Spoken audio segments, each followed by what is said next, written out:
මීගමුවේ සිද්ධිය කිසිසේත්ම සුළුකොට තැකිය නොහැක. හැබැයි මේ බන්ධනාගාර ඉතිහාසයේ සිදු වූ ප්‍රථම සහ අවසාන ගැටුමද නොවන්නේය. මතක ඇති කාලෙක මුල්ම ගැටුමක් ඇතිවුවේ එදා 1983 වැලිකඩදීය. සිරකරුවන් 54 දෙනෙකු දැඩි ප්‍රහාරයට මැදි වී පරලොව ගියේ. ඒ සියලු දෙනාම දමිළ සිරකරුවන්ය. ඒ සිදු කරන්න ඇත්තේ කුමන හේතුවකටද කවුරුන්ද යන්න ඔබට පැහැදිලි විය යුතුය. 1988 කියන්නේ මේ රටේ භීෂණය පැවති කාලයයි. එම කාලයේදී වැලිකඩ ඇති වූ ගැටුමකින් සිරකරුවන් 124 දෙනෙකු පලා ගියා. මියගියේ මතකයේ හැටියට 2 දෙනෙකු විය යුතුය. මෙය සිදුවුවේ රෑ දෝවි රාත්‍රී 11ට පමණ. මේක ගැටුමක් නොව කැරැල්ලක්. පලා ගිය වැඩිම පිරිස භීෂණයට අත්අඩංගුවට පත් තරුණේ. ඉන් අනතුරුව මහර බන්ධනාගාරයේද මඩකලපුව බන්ධනාගාරයේද ගැටුම් සිදු වූ අතර 2012 වැලිකඩ ගැටුමෙන් සිරකරුවන් 27 දෙනෙකු මිය ගියහ.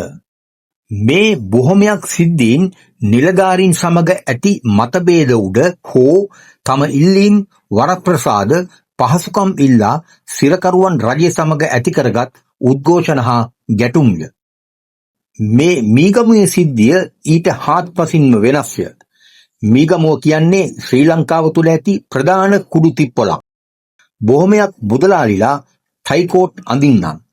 නැත්නම් රටක ආරක්ෂක ලේකම් මල්ලී කුඩු අල්ලන්න ඕඩරේ දෙන විට අල්ලපු එවුන් බේරාගන්න හෙලිකොප්ටරයෙන්ම කඩුමුඩියේ ගිහින් ජනාධිපති අයියා උන්න බේරාගන්නෙත් නැත. නිකන්ම නොවේ බදාගෙන ඉඹගෙනය.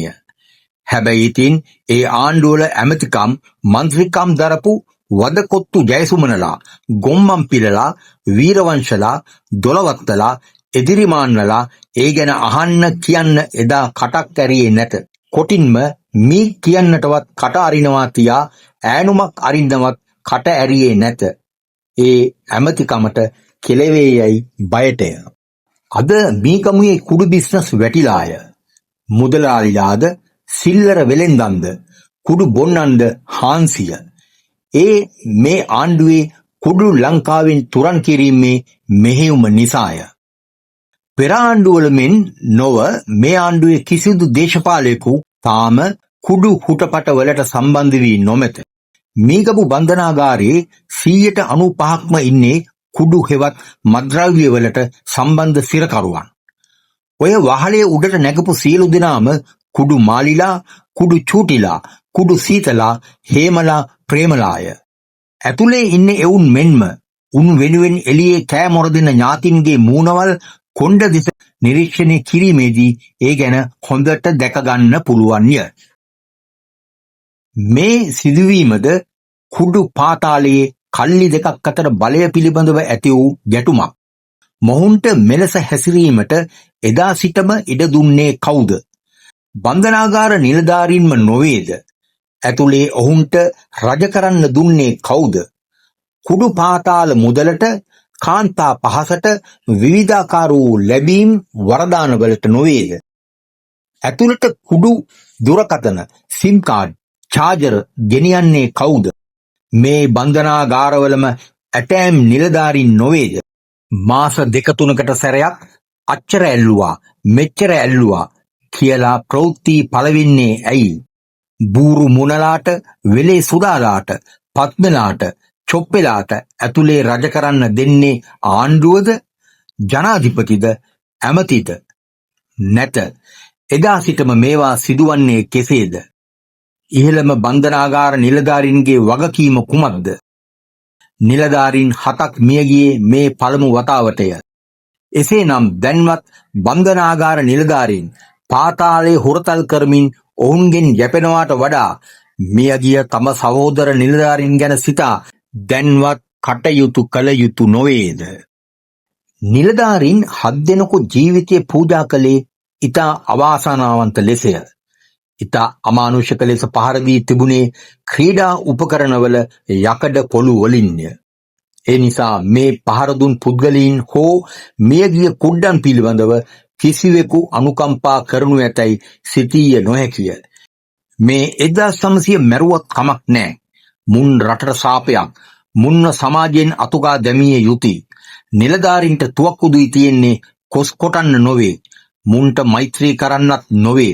එදා 2012 වැලිකඩදී ආණ්ඩුවට ඕනේ එවුන් හොයා මැරුවා.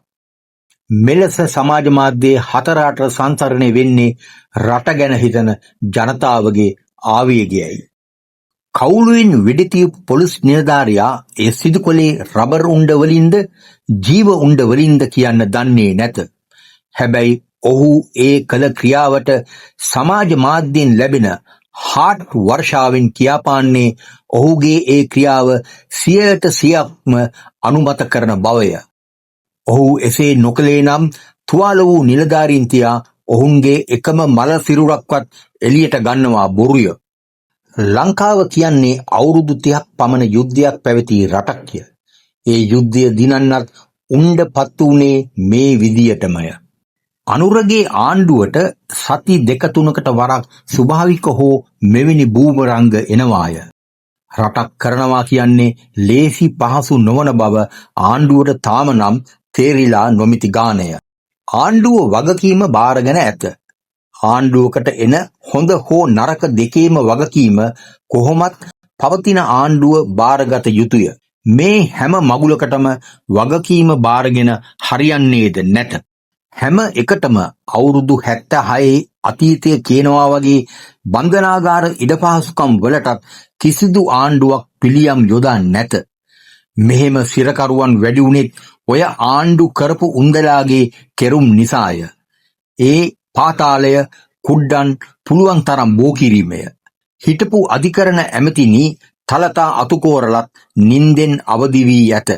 මුජිබර්ලාද මද්දුම බණ්ඩාරලාද දයාසිරීලාද කියන්නේ ආණ්ඩුවට හෝ ඇමතිට ඉල්ලා අස්වෙන්න කියලාය. රතුපස්වල වතුර ඉල්ලපු අහිංසකින් අමු අමුයේ මරද්දී ඔය දොළවත්තලා ජයසුමනලා එදිරිමාන්නලා මේ ලංකාවේ හිටියාදැයි නොදනිමි. මීගමුව නැමැති පිදුරු ගහේ එල්ලී හෝ මේ ආණ්ඩුව පළවා හැර තම ගිලිහි ගිය බලය වරප්‍රසාද නැවත ලබා ගැනීමට හැකිනම් රටේ සිරකරුවන් සීල දෙනාම මිය ගියත් මේ අත්තන්ට කම් නැත. මොකද පාස්කු ප්‍රහාරයෙන් මිනිසුන් මිය ඇදිද්දී මේ උන්දලා එදා ඇමතිලාට ඉල්ලා අස්වෙන්න නොකියූ නිසාය. මේ කුඩු හෝ ඕනෑම නඩුවක් කඩිනමින් අසා නිදහස් කිරීම හෝ දඬුවම් කිරීම අධිකරණ පද්ධතියේම වගකීමක්ද වන්නේය. හැබැයි එහෙම ඉක්මනින් විසඳෙනවාට ඇතෑම් කළුකොට්කාරයන් කැමති නැත. මොකද නඩු නැත්තම් උන්ටත් වැලේ වැල් නැතිවන නිසාය. අධිකරණ ඇමති හර්ෂණ එවලේම වගකීම බාර ගැනීමත් ස්ථාන පරීක්ෂාවට එවලේම යෑමත් අගය කළ යුතුය. හැබැයි ඉතින් මැරුණු ගාන හරියට තාම දන්නේ නැත්තම් 10ක් මැරිලාද 15ක් මැරිලාද 20ක් මැරිලාද මම තාම දන්නේ නෑ. මොකද මම තාම සෝෂල් මීඩියා බැලුවේ නෑ වගේ ගොන් කතා නොකියනවා නම් හොඳය. ඒවා අහන්න, කියන්න, බලන්න, දැනුවත් කරන්න තමයි උපදේශකවරු, පුද්ගලික ලේකම්වරු, සම්බන්ධීකරණ ලේකම්වරු, මාධ්‍ය ලේකම්වරු, පාර්ලිමේන්තු ලේකම්වරු බුරුත්තක් පත් කරලා තියෙන්නේ. එහෙම නැතුව මෛත්‍රී වගේ මම තාම පත්තරේ දැක්කේ නෑ කියන්න ඇමතිට නොහැකිය. අවුරුද්දක් තිස්සේ ස්ථීර කොමසාරිස්වරයෙකු පත් කර ගැනීමට නොහැකිවීම ඇමතිගේ දුර්වලකමක්ය. පළමු දින රාත්‍රියේම ගැටුමට සම්බන්ධ සිරකරුවන් වෙනත් ස්ථානවලට මාරු නොකිරීම ඉහළ නිලධාරීන්ගේ දුර්වලකමක්ය. කුඩ්ඩෝ, මැරයෝ, බේබද්දෝ වශයෙන් සිරකරුවන් වර්ගීකරණය කොට ගාල් නොකිරීම මේ දෙගොල්ලොන්ගේම දුර්වලකමකි. මේ ආණ්ඩුවවත් මෙවැනි සිදුවීම් වලට නැවත ඉඩ නොදී කඩිනමින් පියවර ගත යුතුය. හැබැයි ඉතින් මේ මොක කිව්වත් මේ රටට එල්ලුම් ගහ ගේන තුරා මේ රට හැදෙයි කියලා මොකෙක් හරි හිතනවා නම් ඌ අමුම අමු මැට්ටෙක්ය. ශර්ලි අනිල් ද සිල්වා.